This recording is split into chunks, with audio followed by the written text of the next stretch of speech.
చిత్తూరు జిల్లా కుప్పంలో జంట ఏనుగులు కలకలం రేపుతున్నాయి. గత 15 రోజులుగా ననియాల, జీడిమాకులపల్లి, రామాపురం తండా పరిసర ప్రాంతాల్లో ఈ రెండు ఏనుగులు సంచరిస్తూ పంటలను నాశనం చేస్తున్నాయని రైతులు ఆవేదన వ్యక్తం చేస్తున్నారు.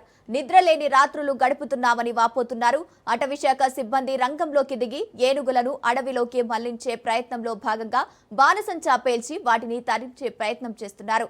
ఏనుగులు భారీ నుంచి పంట నష్టపోవడంతో కాపాడేందుకు శాశ్వత చర్యలు తీసుకోవాలని రైతులు కోరుతున్నారు.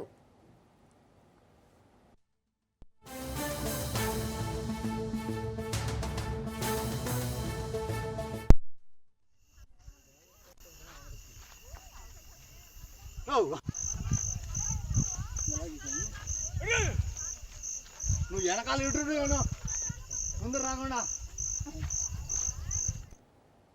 చిత్తూరు జిల్లాలో జంట ఏనుగులు తీవ్ర కలకలం రేపుతున్నాయి. రైతుగా ఇదే అంశానికి సంబంధించి పూర్తి డీటెయిల్స్ మా ప్రతినిధి నారాయణ రెడ్డి అందిస్తారు. నారాయణ రెడ్డి,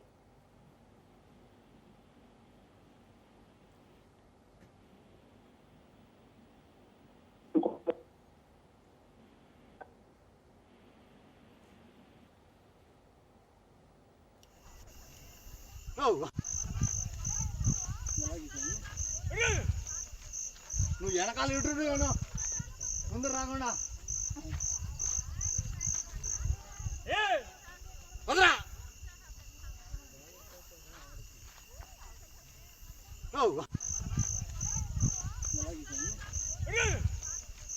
నువ్వు వెనకాల ముందు రాకుండా.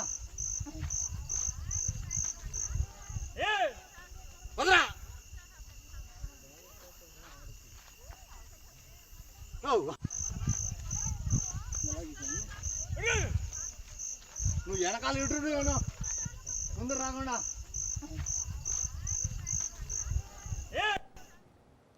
చిత్తూరు జిల్లా కుప్పంలో జంట ఏనుగులు కలకలం రేపుతున్నాయి. రైతుగా ఇదే అంశానికి సంబంధించి పూర్తి డీటెయిల్స్ మా ప్రతినిధి నారాయణ రెడ్డి అందిస్తారు. నారాయణ రెడ్డి, గంగోత్రి, చిత్తూరు జిల్లా కుప్పం నియోజకవర్గం రామకుప్పం మండలంలో గత కొద్ది రోజులుగా ఏనుగుల దాడులు కొనసాగుతున్నాయి. గడిచిన 15 రోజులుగా జంట ఏనుగులు కంటి మీద కునుకు లేకుండా రైతులకు చేస్తున్నది.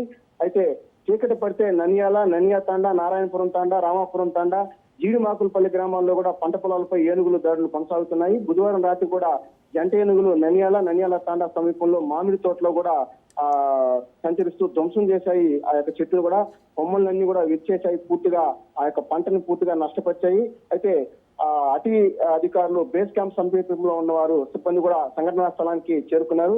అయితే ఆ ఏనుగులను కూడా అటవీ ప్రాంతంలోకి మళ్లించడానికి కూడా బాణాసంచా కూడా పెద్ద ఎత్తున పేల్చారు. అయితే అతి కష్టం మీద కూడా వాటిని దారి మళ్లించే ప్రయత్నం చేశారు. అయితే గురువారం తెల్లవారుజామున అవి అక్కడే ఉండి తిరిగి మళ్ళా గ్రామాలపైకి రావడంతో కూడా ఆ యొక్క ఏనుగుల కదలికలు కూడా సిబ్బంది గుర్తించారు. అయితే ననియాల తాండా ప్రజలు అప్రమత్తంగా ఉండాలని చెప్పి కూడా అధికారులు కోరుతున్నారు. అంటే 4 రోజుల క్రితం ననియాల సమీపంలోని ప్రత్యక్షమైన ఈ యొక్క ఏనుగులు ఆ తర్వాత అడవిలోనే తిరుగుతూ ఆ యొక్క ఇసుకరేవు అటవీ ప్రాంతంలో సంచరిస్తున్నట్లుగా కూడా గుర్తించారు. అయితే పూర్తి స్థాయిలో కూడా వీటిని తరలించేదానికి కూడా అధికారులు కూడా గట్టి చర్యలు చేపడుతున్నారు. అయితే ఈ యొక్క ఏనుగుల సంచారం ఎక్కువ ఉన్న నేపథ్యంలోనే రైతులు కూడా కొంత అప్రమత్తంగా ఉండాలని చెప్పి కూడా అటవీ శాఖ అధికారులు చెప్తున్నారు. అంటే పూర్తి స్థాయిలో వీటిని నియంత్రించడానికి అధికారులు చేపడుతున్న చర్యలు మాత్రం ఫలితాలను ఇవ్వడం లేదు.